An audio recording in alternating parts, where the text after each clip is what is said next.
Bonjour, nous sommes le quatrième groupe des 3e D. Nous allons vous présenter un oral sur le vivre ensemble avec comme support l'incroyable équipe de Sébastien Groublet fait en 2011.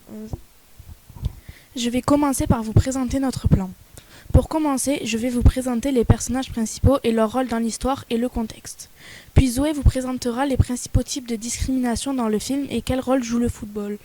Ensuite, Léane vous expliquera qu'est-ce que c'est la charte de la laïcité et un article de cette charte selon nous.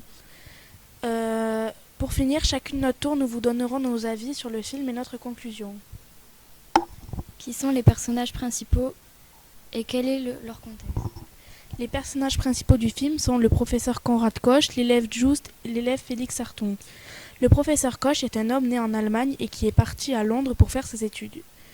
Une fois que ses études de professeur furent terminées, il décida de revenir en Allemagne, mais cette fois-ci en tant qu'enseignant. Lorsqu'il revena, il fut surpris des idées des élèves. Ce sont des barbares selon eux, donc il décida de leur enseigner le foot, le fair-play et l'esprit d'équipe. Quels sont les principaux types de discrimination dans le film? Les principaux types de discrimination présents sont le racisme et le sexisme. On observe du racisme lorsque les autres élèves charrient Josh sur le fait qu'il est pauvre. Et on observe du sexisme sur le fait qu'il y a les filles dans des usines et des garçons à l'école. Quel est le rôle du football dans le film? Le football joue un rôle important car il apprend le fair-play et l'esprit d'équipe. Le fair-play signifie le travail d'équipe et l'entraide. L'esprit d'équipe signifie de penser pour tout le monde et pas que pour soi. Qu'est-ce que la charte de la laïcité?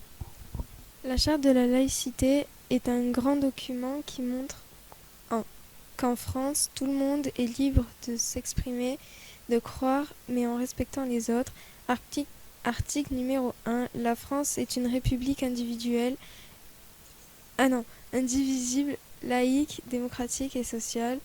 Elle assure l'égalité devant la loi sur l'ensemble de son territoire, de tous les citoyens. Elle respecte toutes les croyances. Cela signifie que tous les Français sont égaux malgré leurs différentes croyances. Nos avis. J'ai trouvé ce film intéressant car il sensibilise toutes les formes de discrimination. J'ai bien aimé ce film car il montre toute forme de discrimination et sensibilise. J'ai bien aimé ce film car il montre que malgré les différences, on est tous égaux. En conclusion, on se rend compte que malgré nos différences, tout le monde est égaux. Et aussi qu'on ne peut pas tous s'aimer, mais qu'on doit se tolérer malgré la religion, la sexualité, l'attirance sexuelle et d'autres différences. Voilà pourquoi le vivre ensemble et la laïcité sont importants dans notre République française.